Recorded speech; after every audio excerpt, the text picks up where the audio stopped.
my name is Hido, and welcome to the Pantheon, where in Innistrad terrible things have happened, but we've still got some nobility fighting for us. In Torrens, the Fist of the Angels. Interesting title. 3 mana for a 2/2 human cleric with training. So whenever this creature attacks with another creature with greater power, put a 1/1 counter on this creature. So we always want big creatures on the field, but then whenever you cast a creature spell, create a 1/1 green and white human soldier creature token with training. So we want big things and lots of things. So we just want things. I can, get behind that. I also want a lot of things. And, this is quite a cool commander, really. I love the on-cast of creature spells. One of my favourite commanders is Karametra, who, might be appearing in this list. And it reminds me a bit of that, except instead of getting lands, we're getting tokens. So is that better or worse? It's more aggressive, at least. And, with training, we can make them into big threats by themselves. So quite a cool commander all around. What else is cool? My channel. Ooh, I went the wrong way. Subscribe to it. Press the button. Please subscribe. We're going to be making videos like this for every single legendary creature. And, there's a lot of them, so come and join me. Without further ado, let's have a look at my top 5 for the Fist of Angels. And in at number 5, well, I said we wanted big creatures to be attacking with our, commander. So let's have a look at some big cards that we can get out early and work well with sort of tokens and things like that. Primeval Protector is the number 1. 11 mana for a 10/10. So it's pretty big, a bit brig. It's the brig of the ship. It's a pretty big dude. It'll make sure that we can keep training all of our tokens. And it costs 1 less to cast for each creature your opponents control. So if our opponents are playing the game in any sort of reasonable way, not comboing and things like that, they'll have creatures all over the gaff. So it's going to cost 1 mana, really, isn't it? Then when it enters the battlefield, put a 1/1 counter on each of other creature you control. That's wonderful because, all of our tokens that have training and our commander, they're going to get 1/1 counters. So this plays into that theme, can play around with the whole 1/1 counter sort of aspect of the deck. Similarly, if you want a couple of cheap big creatures, Avatar of Growth is a great one. It might make you some friends. It also might lose you the game by ramping your opponents. But 6 mana for a 4/4. But wait, this spell costs 1 less to cast for each opponent you have. So in a standard game of Commander, this is only going to be 3 mana. A 3 mana 4/4 with Trample. And when it enters the battlefield, each player searches his or her library for up to 2 basic lands, puts them onto the battlefield, and shuffles their library. So yes, we're going to accelerate everyone else. But we've accelerated ourselves. So it's more what's going on inside that counts. And, you can make a deal with people. And although every time I've cast this card, I've said, all right, I'll make you a deal. I'll give you some lands. Don't attack me. And they always just say, well, you need to cast the card anyway. Hido, you need to get those lands yourself. I'm like, oh, well, yeah, I guess so. Anyway, you can try and make deals. That's the fun part. And it's a big creature that you can get out for cheap. Then we've got Ancient Stone Idol, 10 mana for an Artifact Golem, 12/12 with Flash, and the spell costs 1 less to cast for each attacking creature. That can be our attacking creatures as well, You can do it in our combat, or if our opponents are swinging in. It seems we're going down a token theme. Really nice. Trample, when it dies, create a 6/12 colorless artifact token with Trample.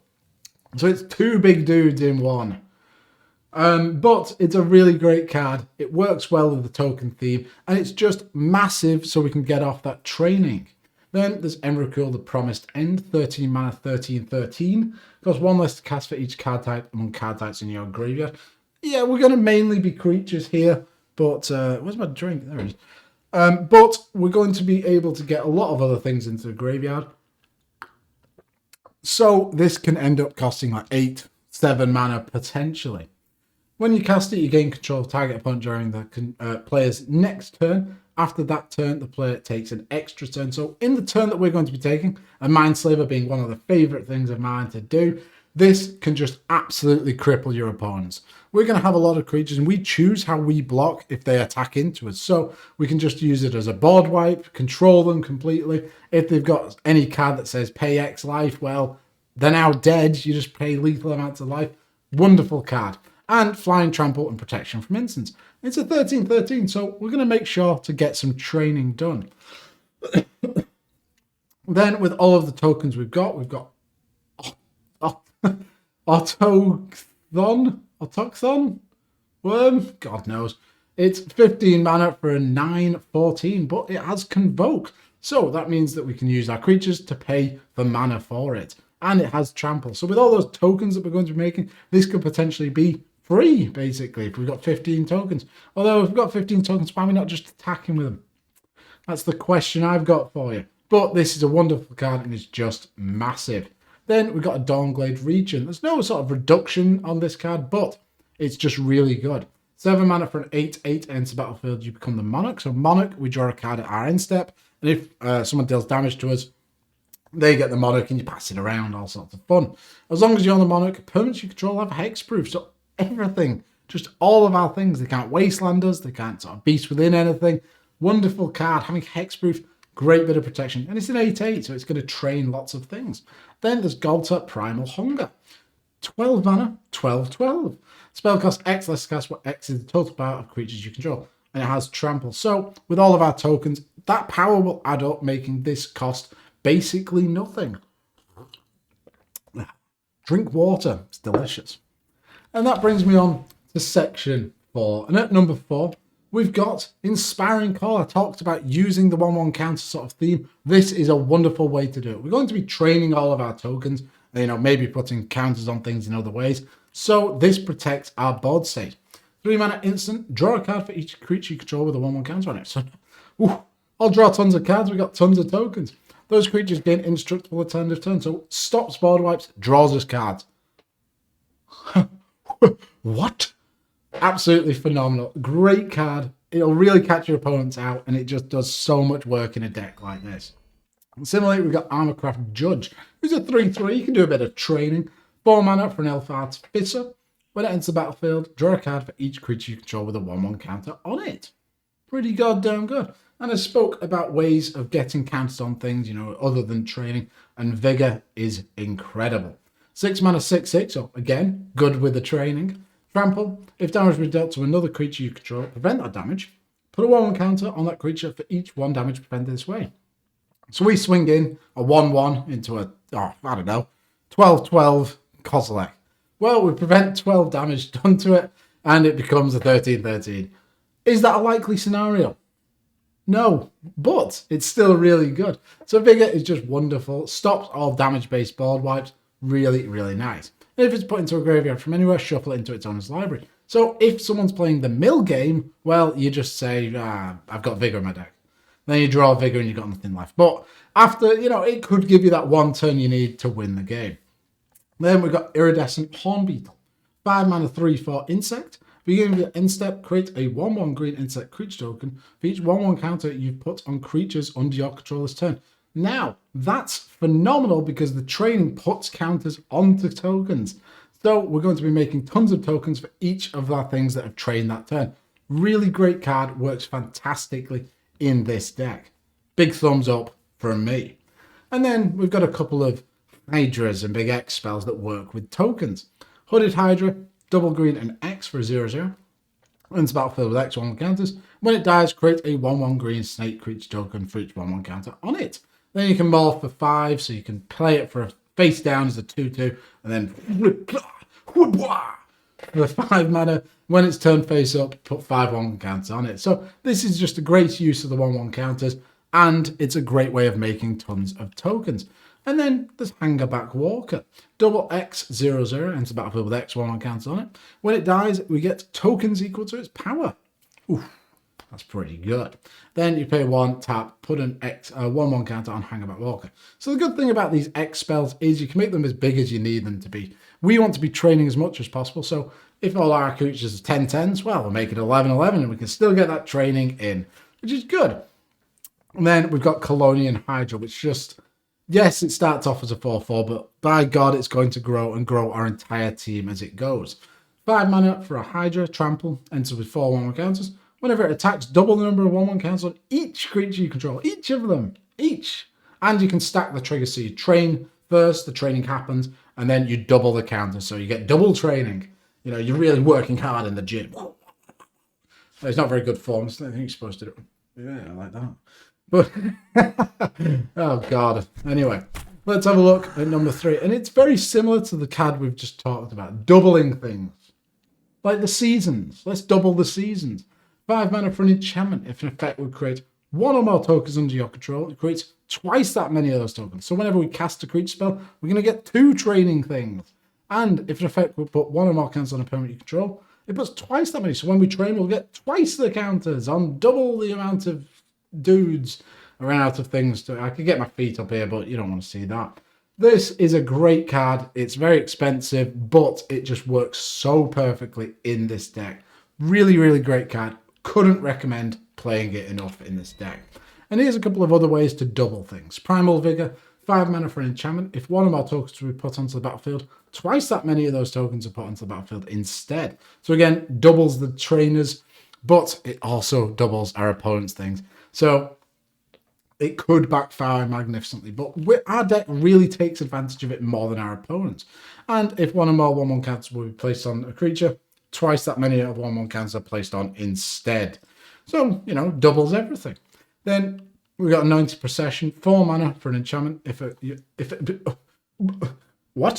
effect will create 1 or more tokens under your control, it creates twice that many of those tokens instead. And then the green version of that is Parallel Lives. 4 mana enchantment. If an effect will put 1 or more tokens onto the battlefield under your control, it puts twice that many of those tokens onto the battlefield instead. All of these cards, unfortunately, because they're very good, are very expensive. But just proxy them. Just ask your play group ahead of time. Are you okay with proxy? If they aren't, well, don't proxy them, I guess. But I don't see any reason why people would be that annoyed by proxies. I just don't understand it. I just personally don't see it. And what else do I see with my eagle eye? In at number 2, we've got Hamza, Guardian of Arashin. And so this deck, we want to cast a lot of creatures because of the, getting a dude every time we cast a creature spell. So let's reduce the cost of our creatures so we can cast more and more. This is an amazing way of doing it. 6 mana for a 5/5 Elephant Warrior.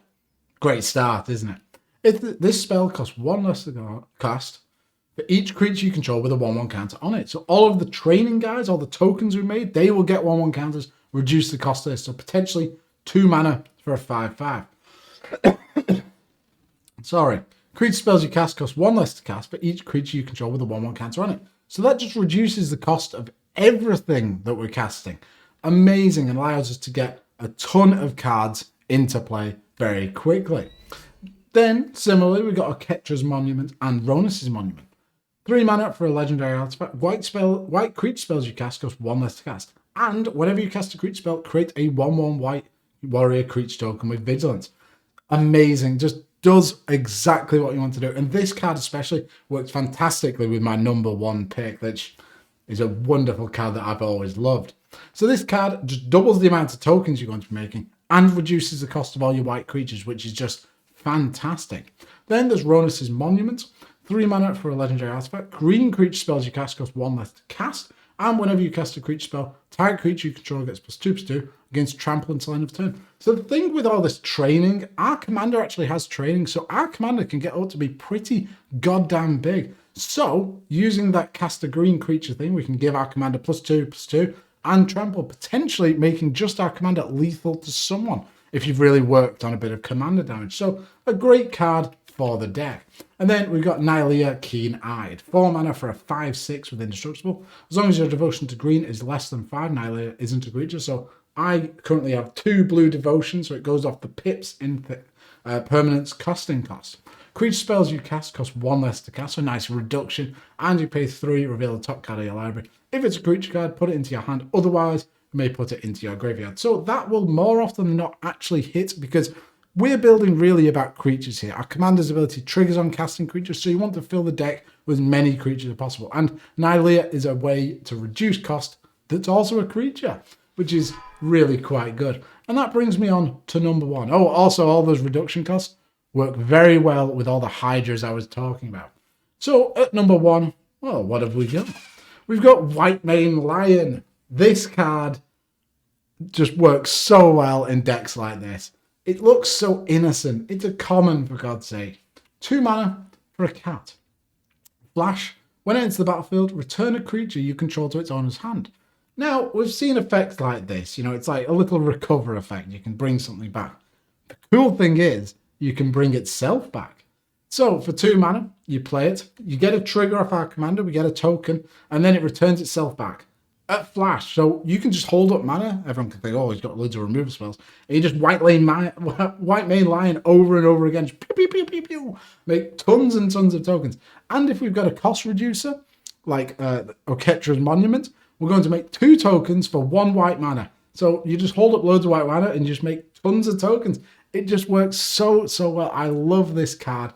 It's amazing. It really is great.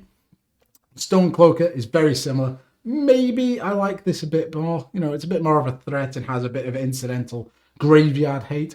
3 mana for a 3/2 with flash and flying. When it enters the battlefield, return a creature you control to its owner's hand. So again, you can use itself. Or you could return one of your other big threats, you know, to save it and then recast it or something like that. And when it enters the battlefield, exile target card from a graveyard. So someone's going to reanimate that Elish Norn that will wipe out your board. Well, I'll just play this and exile it. Wonderful. And you get a trigger off our commander. It's just so good. It's a 3/2 as well, so all those 1/1s could be trained by it. Great card all around. And then Allurin is a fantastic card with all of these 3 cards that I'm talking about here, because 4 mana for an enchantment. Any player may play creature spells with converted mana cost 3 or less without paying their mana cost, as though it had flash as well. So the thing is, you can cast all of these for free over and over and over and over, just and you just make tokens everywhere. They're just men that are looking around going, why am I here? I need to be trained, help. And you can then train all of them with our commander, get in there. And they have flash, so you can do it in an opponent's end step. This card, very expensive. It's on the reserve list, I believe, but it just works wonderfully in the deck. Then we've got Fleetfoot Panther. 3 mana, 3/4, flash. When it enters the battlefield, return a green or white creature you control to its owner's hand. So again, we can just return itself back to our hand. Wonderful. Just works so well. And it's a big panther. Who doesn't like big cats? Then, if we're casting creature spells over and over again, here are some great ways of taking advantage of this. Primordial Sage, 6 mana, 4/5. Whenever you cast a creature spell, you may draw a card. Ooh, that's pretty good. You know, especially if we're bouncing the same creature. Just that was me drawing cards. For some reason, I eat cards as I draw them. But this card just works incredibly. And then we've got God Eternal Oketra. 5 mana, 3/6, double striker. Whenever you cast a creature spell, create a 4/4 black zombie creature token with vigilance. So it's like an upgraded version of our commander. When it dies or is put into exile from the battlefield, you may put in its own library 3rd from the top. So just a great bit of redundancy like this, Oketra's Monument and our commander. Just churn out so many tokens. It's wonderful. And then I mentioned her earlier, Karametra, the love of my life. She's the god of harvest. She's a 5 mana, 6/7 with indestructible. As long as devotion to green and white is less than 7, it isn't a creature. And whenever you cast a creature spell, you may search your library for a forest or plains card, put it on the battlefield tapped, and shuffle your library. So much ramp to be had. It's just such a cool card, and it works fantastically in this deck. So wonderful bit of ramp. And those are my top 5 cards for Torrens. Quite a cool commander. I love making lots of tokens, and you know, who doesn't love some counters, a bit of training going on as well. Very cool. Thank you very much for watching. Hopefully you've enjoyed this. If you have, please do like, comment, subscribe, and I'll see you soon. Bye.